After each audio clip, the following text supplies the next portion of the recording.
네, 이번에는요, 우리 부정선거를 밝히기 위해서 누구보다도 앞장서시는 분이신데요. 요즘 그 고위급 인사들을 자주 만나고 계십니다. 맹주성 교수님 모시고요. 말씀 들어보도록 하겠습니다. 박수 부탁드립니다. 네, 맹주성 교수님. 네, 올라오고 계십니다. 다시 한번 박수 부탁드립니다.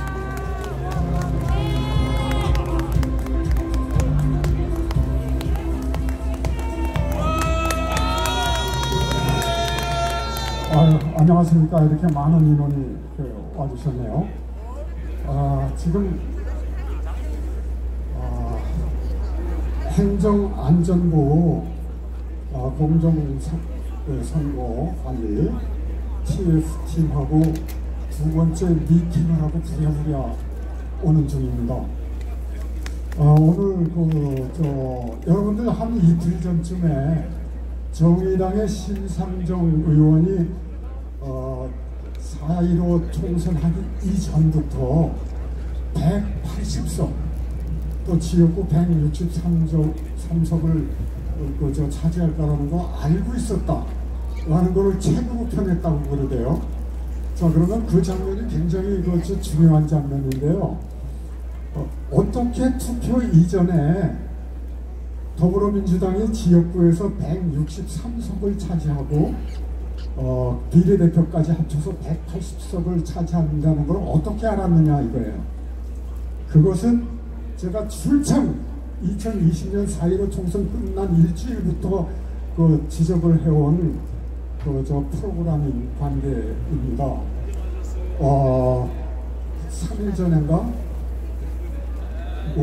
국가정책자문위원회에서 느닷없이 전화가 와가지고서 토론 좀 하자고 해서 했어요. 그때 제가 설명한 부분을 잠시 좀 말씀을 드리겠습니다. 오늘 또 설명했던 부분하고요. 그것은 우리나라 선거제도는 완벽하게 이원화되어 있습니다. 이원화. 그게 뭐냐면은 중앙선관위 서버에 그게 1차적으로 그건 하나의 선거관리 투표부터 개표 결과까지 가지고 있다. 그게 첫 번째예요. 그리고 그 이후에 우리가 이제 투표하고 개표하고 이런 게 이루어지는 겁니다. 다시 말씀드리면은 이미 서버에서 우리 투표 이전에 그 청사진을 다 만들어 놓습니다. 180석이라는 걸 제가 이제 프로그램을 조작하는 그 범죄자라고 이제 생각하시면 돼요. 제가 범죄자입니다. 지금부터. 제가 이제 프로그램을 짜서 첫 번째 입력시키는 거는 의석수입니다. 의석수. 180석을 입력을 시켜요. 처음에. 그 180석의 의미는 왜 하필이면 180석인가 하는 거죠. 그것은 국회 선진화법 이거를 피해가서 단독으로 법을 제정하고 시행할 수 있는 최소 의석수가 180석이에요. 그래서 180석을 입력을 시켜서 그걸 목적값으로 놓고요. 그 다음에 여러분들 다 아시는 이상한 수치들 36대 63 이런 거 있죠. 이거를 보정가부이라는 거를 적용시켜서 만들어 놓는 거예요. 그러니까 이미 우리 투표 이전에 163석, 180석 이거는 만들어져 있는 겁니다. 그 이후에 우리는 투표를 하는 거예요. 그럼 투표 이후에 일어나서 투표지를 바꿨다, 투표함을 바꿨다 이건 뭐냐? 이것은 미리 만들어 놓은 180석 이거를 만들기 위한 그 이후에 이루어지는 일들이거든요. 이렇게 완벽하게 이원화되어 있어요. 자, 그래서 이제 4.15 총선 끝나자마자 더불어민주당 연구원의 이근형이가 총선 판세표라는 거를 페이스북에 올렸었죠. 혹시 유튜브로 보셨는지 모르겠습니다. 계속 제가 방송을 했습니다. 그걸 가지고. 거기에 보면은 투표하기 이전이었는데 어떻게 지역구 163석이 딱 나옵니까? 그리고 화살표로 이렇게 긋고요. 비례대표 하고 자필로 보정값 이렇게 써 있어요. 그 판세표에. 그러다가 아주 용커로 들킨 거죠. 그냥 즉각 캡처를 해놨어요. 그거를. 근데 그 사람이 그 판세표를 페이스북에 올리기 이전에 제가 먼저 VOA를 통해서 강의를 했거든요. 이런 프로그램 그 로직에 의거 이렇게 해서 보정값을 적용시키다는 말을 했거든요, 미리. 그걸 못 봤나 봐요. 그러니까 페이스북에 그걸 올렸지. 예, 정확하게 보정값을 적용시켜서 이제 그 방송을 이제 하게 되는 이 절차가 따로 있는 겁니다. 그러니까 아주 극단적으로 얘기하면은 우리 투표 필요 없어요. 그냥 거기서 만들어 놓은 거 발표하면 그 발표 자료와 4.15 때 발표한 거하고 같습니다. 같아요. 그 이후에 이뤄진 거는 그 숫자를 메우기 위한 어떤 부정행위였지 딴 거 아니었거든요. 근데 소송이 걸릴 줄 몰랐죠. 자, 그 보정값 적용시켜서 방송한 숫자하고 개표 현장에서 올라간 숫자하고 다르거든요. 달라요, 이거는. 근데 소송이 걸리다 보니까 맞춰놔야 될 거 아니겠습니까? 한 장씩 어떻게 바꿔놓습니까? 숫자를. 그러니까 통과리를 했다. 이렇게 된 거죠. 통과리를 하려고 하다 보니까 급하니까 아무 인쇄나 가서 막 마구잡이로 인쇄해갖고 갖다 집어넣은 것이죠. 그것이 빳빳한 그 투표 용지가 30~40% 이상 나온 이유입니다. 그것이. 그리고 뭐 별의별 게 다 나온 거죠. 뭐 본드 묻어갖고 인쇄소에서나 본드 사용하지 프린터에서 본드 사용하는데 어디 있습니까? 본드에 붙어 있거나 무슨 뭐 2장짜리, 10장짜리가 연결돼 있거나 막 이따 것들이 그 나온 거죠. 제가 오늘하고 한 3일 전쯤에 계속적으로 설명했던 부분이 이 부분이에요. 자, 근데 마침 심상정 의원이 책으로 펴냈다 이러고 나와요. SNS 이제 공병호 TV 한번 들어가서 보십시오. 심상정이 어떻게 알았겠느냐고요. 심상정 아시죠? 이 선거 이전에 창원에서 몇 년 전인가 보궐선거 한 군데 딱 있었습니다. 한 군데 있었어요. 근데 그때 정의당이 역전했죠. 제가 그거 끝까지 봤거든요. 근데 새벽에 개표 남아있는 숫자가 얼마 안 됐었어요. 근데 10분 정도 넘게 방송이 중단됐어요. 중단되고 나서 그 뒤에 나오는데 보니까 수거가 역전돼 있어. 그래서 이게 뭐지 그랬어요. 그 당시에 저도 이게 뭐지? 왜 중단됐다가 그 10분 남짓 그 방송이 시작됐는데 역전돼 있느냐 이 말이에요. 근데 숫자를 딱 보니까 개표 남아있는 숫자보다 많아요. 이거 말이 안 되네. 저도 그런 정도로만 생각했었습니다.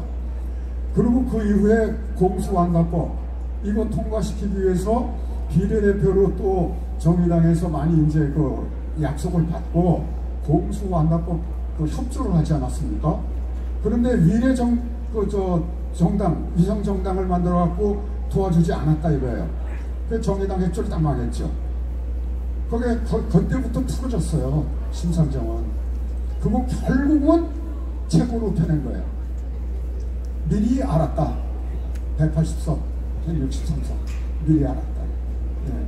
그 알게 된 배경은 조금 전에 제가 설명드렸다시피 서버 프로그램에서 청사진을 만들어 놓은 것,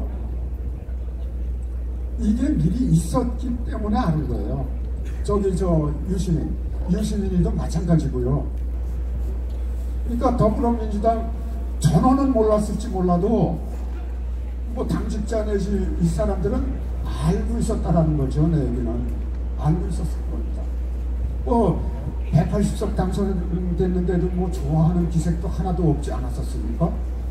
미리 알고 있었으니까 그런 표정들이 나오죠. 네, 그렇습니다. 자, 그런 건 먼저 다 지나간 얘기들이고요. 제가 이제 끝까지 오늘 조금 전까지 주장하고 온 것은 행정안전부 TF팀입니다. 주장한 것은 바로 이겁니다. 개인 도장. 이거를 끝까지 관철시켜달라. 그 다음에 한 가지가 더 있습니다. 우리가 그동안 지내오면서 굉장히 어려운 문제점이 뭐였는가 하니 사전투표였는데요. 아시다시피 사전투표의 경우에는 그 선거인명부, 전자선거인명부만 있을 뿐이지 우리 다닐 때 이렇게 왜 종이에다가 우리 사인하고 있는 종이 선거인명부 그거 없잖아요. 그러면 전자선거인명부는 어떻게 만드는가 하는 거예요. 이거는 손바닥 뒤집기처럼 쉽습니다.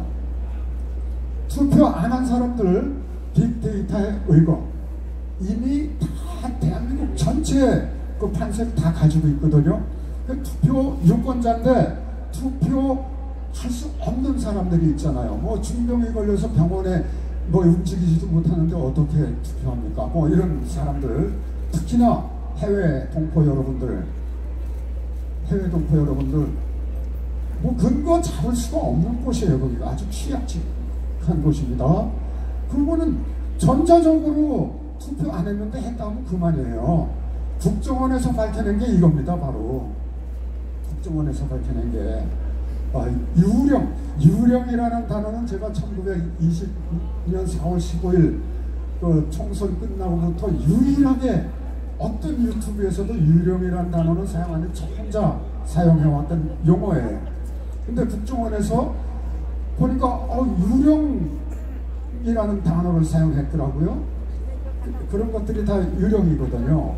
자, 그러면 그런 사람들 전자 선거인명부 만들어 놓으면서 재검 때 선거인명부 내놔라 그러니까 없대요. 없다. 그래서 오늘 또 며칠 전에 끝까지 이것만은 관철해 주세요 라고 한 게 있습니다. 그것이 이 개인 사인 사용하는 것과 선거인명부, 종이로 된 선거인명부를 작성해달라 이겁니다.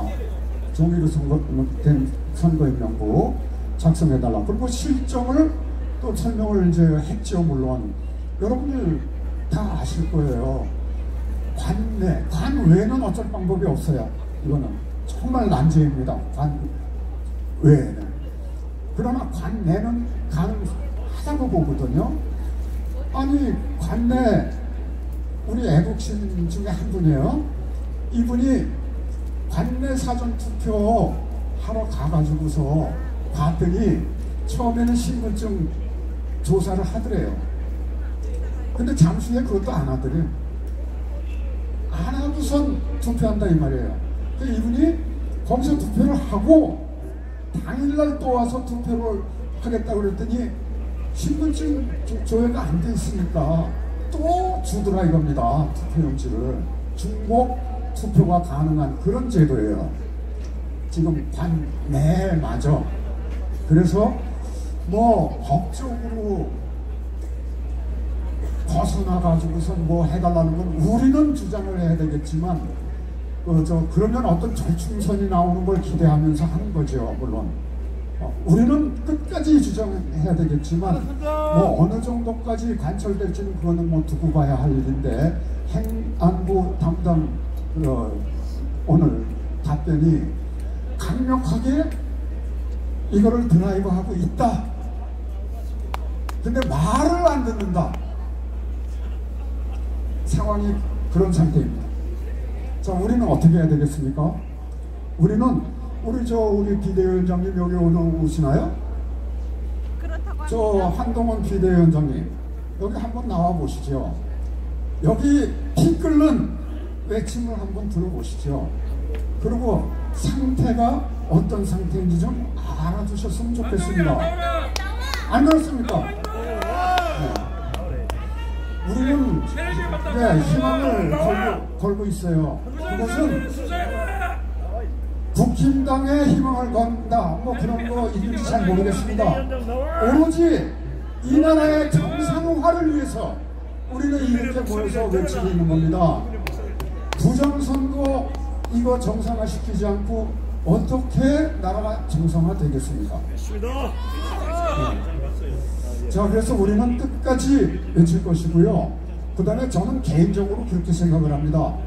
문제는 우리가 투표하고 개표소에서 어떤 투명한 데이터가 선관위에 올라가도 아까 말씀드렸다시피 중앙선관위 서버에 가서 보정값을 적용시키는 한은 아무짝에도 쓸모없다.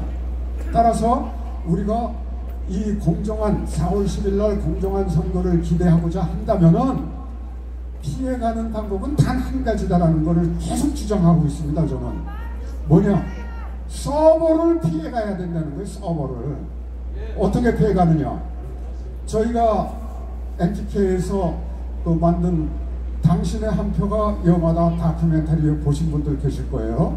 거기 100만 편 참고하시면 되겠습니다. 각 투표소가 있죠. 한 지역구에 각 투표소가 10분 뒤에 개표소로 바뀝니다. 투표함이 이동되지 않아요. 거기에서 바로 개표를 하는데 그때 참관인들의 역할이 매우 중요한 것이죠. 참관인들이 하나씩 꺼내서 저 수개표예요. 이것이 수개표예요. 이것이. 그래서 각 투표소에서 지역구로 이제 올라와서 합산을 해야 되지 않겠습니까? 또 합산하는데도 엉터리 같은 수기를 하는 거죠. 저 개표 상황표라는 거예요. 그게 엉터리죠. 그게 우리 애국주민들이 그거를 많이 잡았죠. 3구 대선 때요. 많이 잡았습니다. 아니 공문서에다가 찍찍 잡히니까 뭐 숫자 고치는 이런 놈 공문서가 어디 있습니까? 세상천에. 아무튼 그런 일이 많이 일어났죠. 좋아요. 근데 중요한 거는 이겁니다. 우리가 밤을 세워가면서 누가 몇 표 역전됐다 이거 중요합니까? 저는 아니라고 생각합니다. 당선자 발표를 중앙선관위 서버에 데이터를 보내기 이전에 투표소별로 당선자 발표를 미리 하라는 얘기예요. 그러면 보정값 해봐야 무슨 소용이 있어? 발표를 했는데. 안 그렇습니까? 네, 그래서 발표를 하고 그 이후에 그 데이터를 중앙선관위 서버 저 KT를 통해서 갑니다. KT로 보내면은 KT에서 중앙선관위로 가고 중앙선관위에서 방송국으로 가요. 여기서 발표했기 때문에 보정값 시켜봤자죠. 바꿀 수 있습니까? 없어요. 제가 범죄자 입장에서 프로그래머 입장에서 그 루트를 쭉 관찰을 해보고 결론을 내린 것은 오로지 이거 하나다. 예, 이거 하나다. 방법은 이거 하나다. 그런 이야기입니다. 근데 그거 관찰이 되기가 어렵겠죠. 따라서 우리는 외쳐야 합니다. 4인 사용 끝까지 외쳐야 할 것입니다. 그리고 선거인 명부, 종이로 된 선거인 명부 이거 작성해달라는 거 끝까지 외쳐야 할 것입니다. 감사합니다. 제가 이렇게 앞에 조금 이렇게 나오면요,